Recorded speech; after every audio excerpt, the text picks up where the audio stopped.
Hello everyone, my name is Lowko and welcome to another StarCraft 2 video. What I got for you today is a really exciting match of Zerg versus Terran because the two players featured in this game are the two youngest professional gamers in SC2 currently. Spawning here in the bottom left hand corner of Blackpink LE and playing with the blue Zerg drones. He's 15 years old, he's from Italy and he goes by the name of Reynor. And his opponent spawning all the way in the top right hand corner of the map. He's playing for Team Exceed, he's from France, he's 16 years old and he goes by the nickname of Clem. Now both of these players have definitely been making a name for themselves over like the last year or so. In particular, Reynor has become an extremely popular player already and he's just getting better and better and better. I just had a quick little look on Legalec, basically a website that keeps track of all of the statistics for StarCraft 2 and it ranks players according to who they've recently lost to and who they've recently won to. It turns out that Reynor, statistically speaking, at 15 years old while probably going to school full time, is the current rank 16 on the planet, which is just absolutely mind-boggling. I mean, the thing is, a lot of these pro gamers will be practicing, you know, anywhere between like 50 to 80 hours a week. And I'm assuming, right, if you're in Italy or if you're in France, you are indeed forced to go to school if you're below age 18, if I'm not mistaken, right? While going to school full-time, both of these players are extremely good. And it gets me really excited to know that in probably a few years from now, they will have the option to play this game full-time, or maybe whatever RTS comes after StarCraft 2, right? They will have the option to play these games full-time. How good are they going to be if they're already capable of reaching top 25 on the planet while not even playing this game full-time? Absolutely insane. Also, I just found out about this on Reynor's Wikipedia page. Apparently, Reynor holds the world record of youngest Grandmaster level player in the world. So apparently, get this, Reynor reached Grandmaster League in StarCraft 2 at 12 years old and 40 days. It's just absolutely absurd when you think about it. Both of these players very talented. I do think that they've got a very bright future ahead of them. But without further ado, let's see who of the two is going to be better. Now, of course, this is just the best of one. So, you know, best of one is not gonna... it's not gonna be the most accurate way of determining who is gonna be the more powerful and stronger opponent. But there's no denying that it should give us, at the very least, a decent indication. It looks like we will see a quick factory right here for Clem. He's going to go for that barracks with now the reactor as well. So he's going to be able to swap those over very soon and start producing those Hellions. So no 16 Marine drop, which has become a little bit more popular once again. And it does look like Clem is going to follow this up indeed with a starport here to go for that 1-1-1 style. So one barracks, one factory, and then one starport as well. And essentially it will allow you to go for a wide variety of units. And judging by that tech lab, I would not be surprised to see a Banshee follow-up in just a little bit. But of course, you know, it could also be a Raven. Ravens have become a little bit more popular once again. Just yesterday, actually, another patch went live in StarCraft 2, upping the strength of the auto turret quite a bit. Of course, the auto turret from the Raven. So maybe Raven Harass is going to become a little bit more popular over the next couple of weeks or so.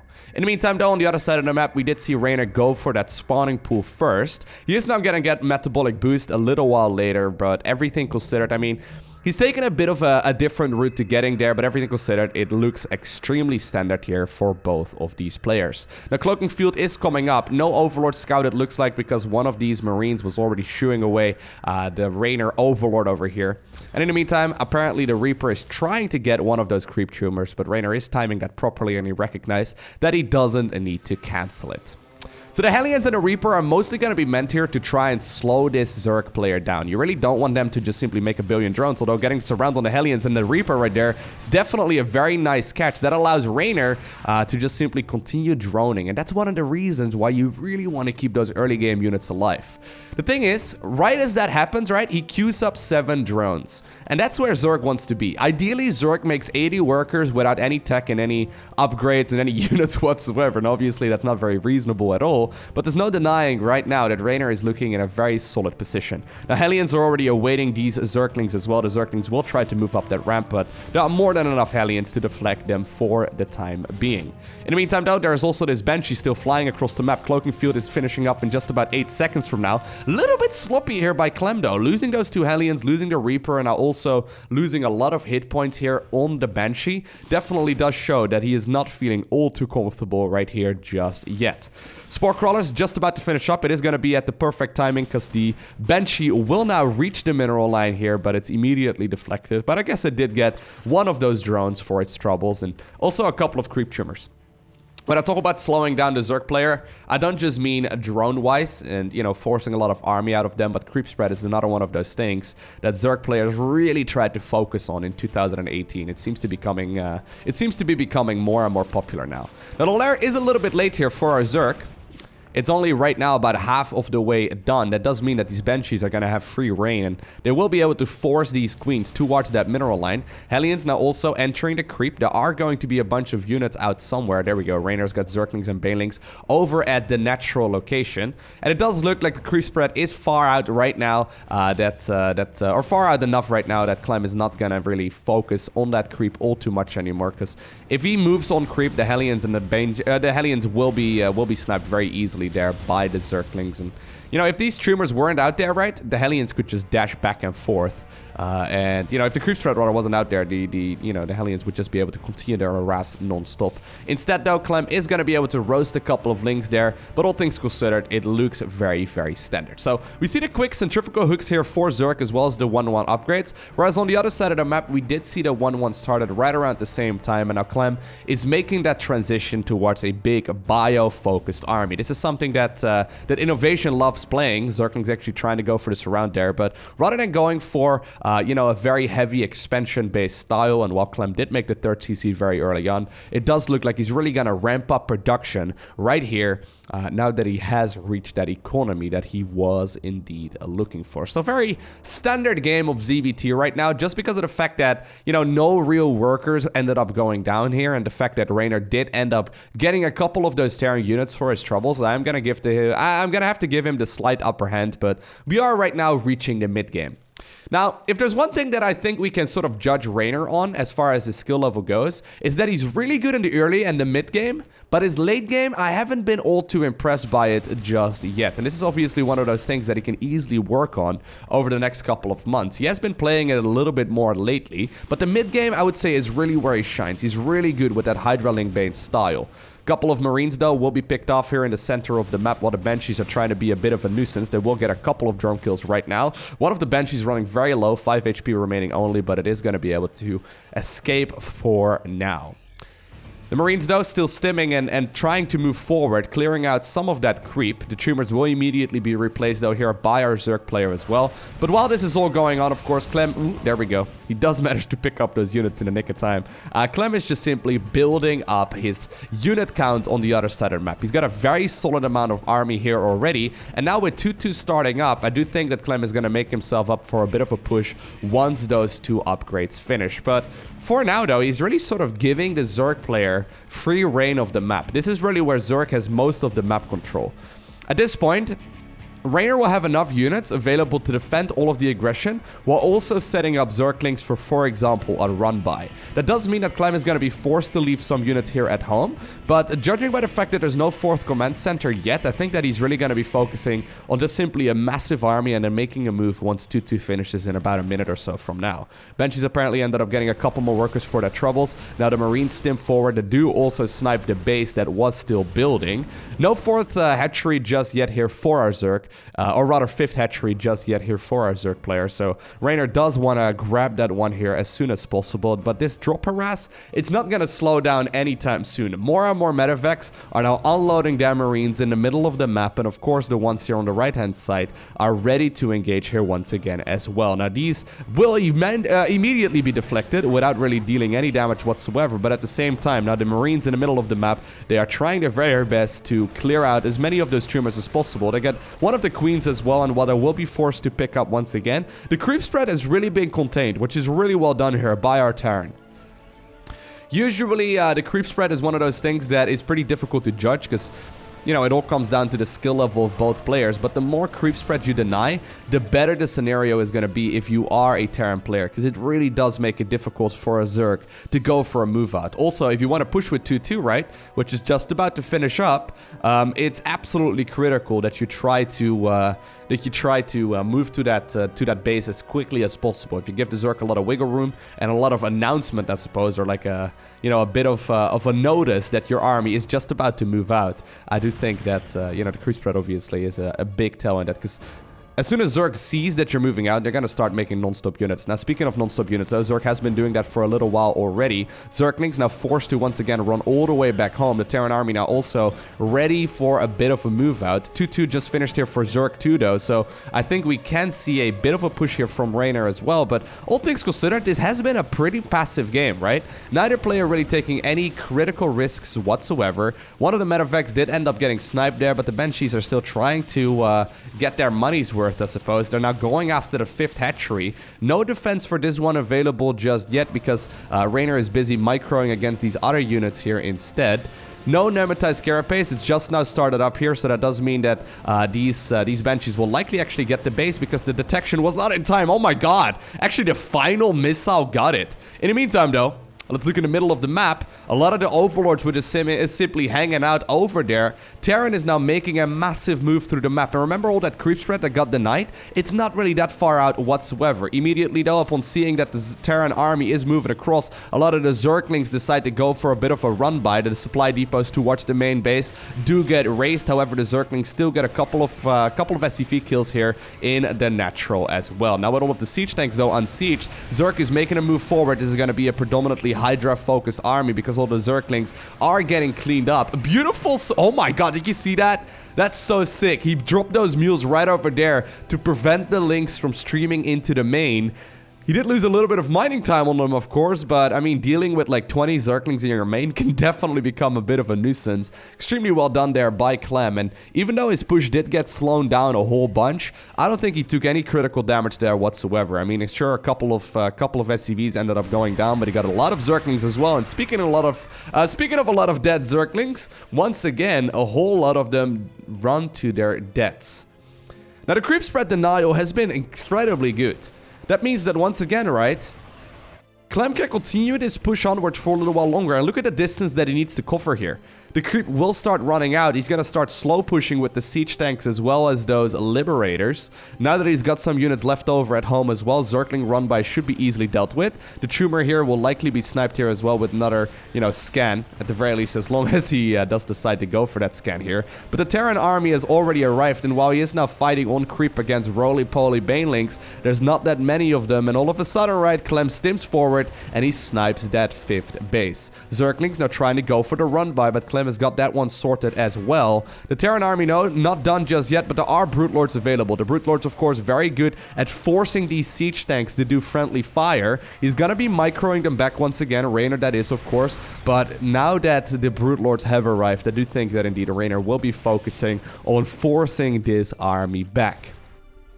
Finally, now retaking the base as well towards the left-hand side, all the way near the northern end. And if there's one bad thing, though, about Brute Lords, is that they are very slow, right? Brute Lords aren't particularly fast. That means that they're gonna be able to close the distance, but it's gonna take some time. Usually, as soon as you see siege tanks as a Terran player, you want to start dropping like no tomorrow. Now, siege tanks will likely be taken care of very, very quickly, because they will definitely be going down very rapidly against these brutes. Now, a lot of ghosts are coming out here for Clem too. 3-3 research has just finished up as well. Zerg is not quite done with that one just yet. Marines stimming forward now, though, trying to go after as many of those brutes as they can. Is there enough Zerg here to deflect this army? It does look like that is the case here for the time being. While this is all going on, though, Clem is busy securing a 5th base here near the northern end of the map as well. And while Reynor is maxed out, I don't really like the position that he's in all too much, in particular if he fights from the low ground towards the high ground. Once again, though, the brutes providing a lot of value. These ghosts, though, are getting more and more energy, and they are now sniping down the majority of these GG lords. And while Reynor was trying to force that GG, he will be able to deflect his army for the time being, but he definitely is not at a game-winning advantage just yet. Alright, so let's have a look at this.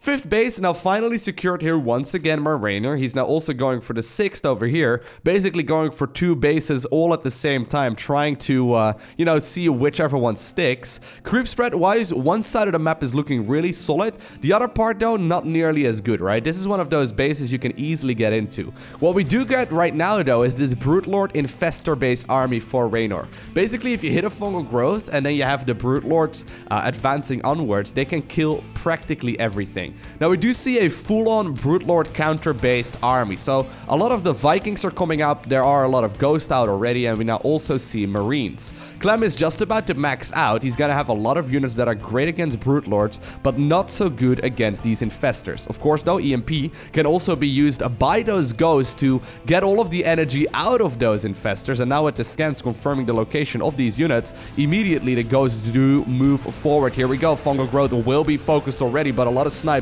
did end up going down. Beautiful fungal growth once again, but there is so much Terran here. I do think that indeed Clem is gonna plan on unsieging all of his units and just simply moving over towards this freshly acquired base, and once again, that's all due to the lack of creep spread. Terran can just move into this position so very good, and now all of a sudden, right, with siege tanks on the high ground, you can deal a massive amount of damage over here as well. Ghost not done just yet. They did just get a nice EMP off on the majority of those Infestors as well. Some of them do still have some energy left over. One nice fungal growth was gathered. In the top left-hand corner though, another hatchery will be acquired as well here by the Zerg, but that's only because he just lost his 4th base as well. Clem though, not overextending, decides to just go back. This his squad of Terran units now even snipes another Infestor while on the retreat, but they sniped 2 bases here, which is extremely well done. I do think though it's time to go back and maybe kill a couple of creep tumors here, but it's time for those Ghosts to accumulate some energy once again. Zerglings trying to go for the run by, but once again, right, Clem is doing that super well.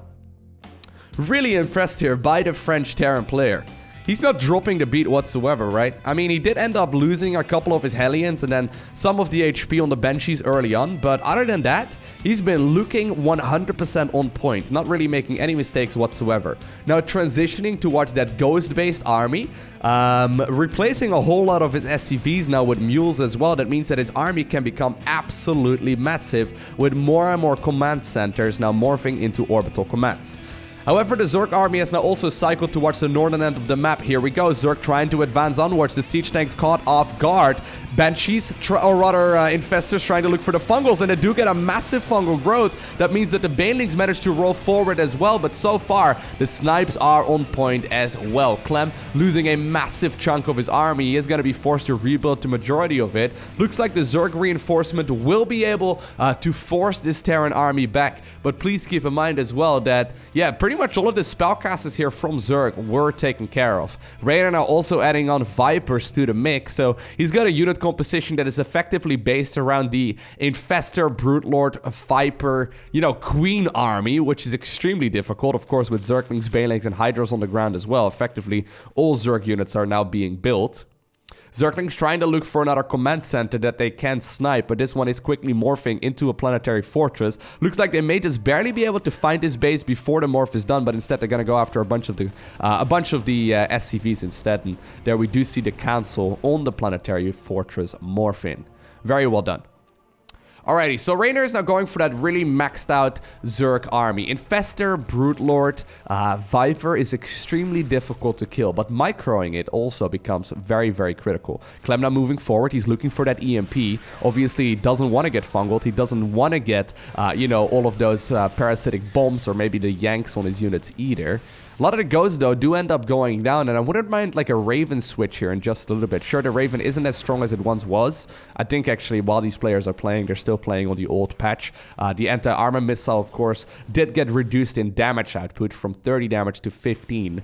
Really just a couple of hours ago, but look at this. The players are literally expanding right next to each other. A couple of the Infestors, though, completely unscouted here for the time being. Missile turrets will finish up in just a little bit, and there we do see the Liberators now trying to force this Zerg player back. It does look like Reynor will give up this base here and instead starts moving the drones towards the bottom corner of the map. Once again, Reynor trying trying to secure this base, although this one is now currently misplaced. Zerglings still harassing these locations as well, but I really like the spot that Clem is currently in. He can effectively make anything. Still, Hydras and Zerglings now moving forward. Of course, Hydra's very good at sniping these bases, but at the same time, a big chunk of the Terran army trying to make a bit of a move for it. Zerglings and Hydras, though, do decide to turn back around to continue sniping more and more of those SCVs. One of the ghosts now also valiantly picking up a couple of those drone kills, and there we go. Blinding Cloud does go down, but so does the EMP, deflecting a lot of the energy out of those Zerg units. And all of a sudden, right, Clem, he's slow pushing extremely well,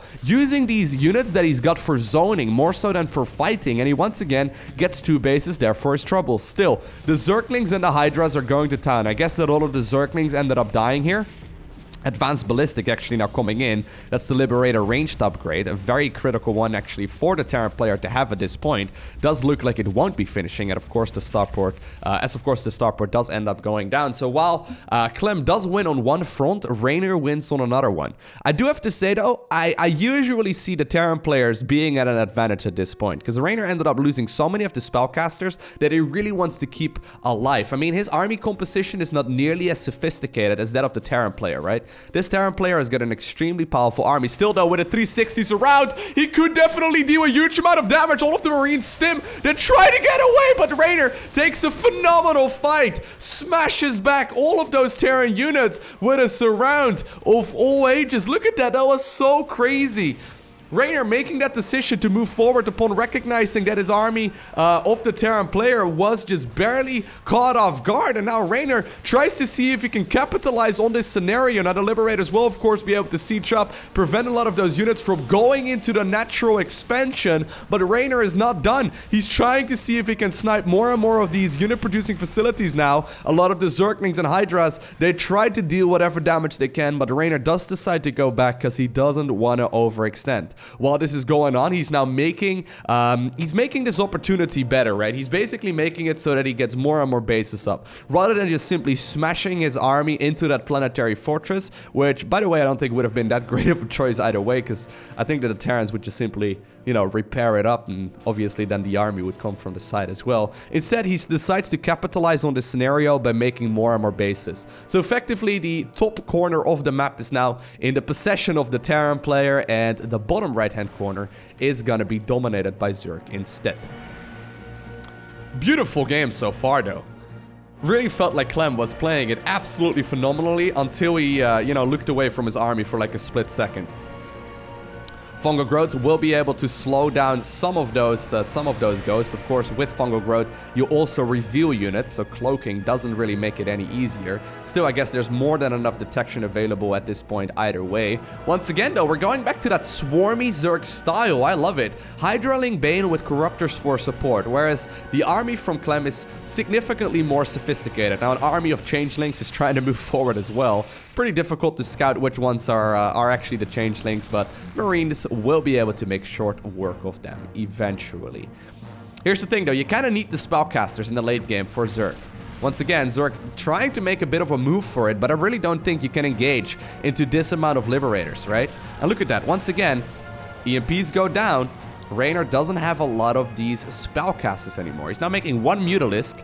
Not entirely sure what the one Muta is gonna do. Probably meant to make a Corruptor there, but look at this, right? The army of Liberators is moving forward. Now, Zerglings, they've realized that this is a slow push. Instead, they decide to go for the run-by. Beautifully done, because these Marines are gonna be in for a world of hurt. Obviously, 3-3 Zerglings with Adrenal Glands basically nibble away through everything.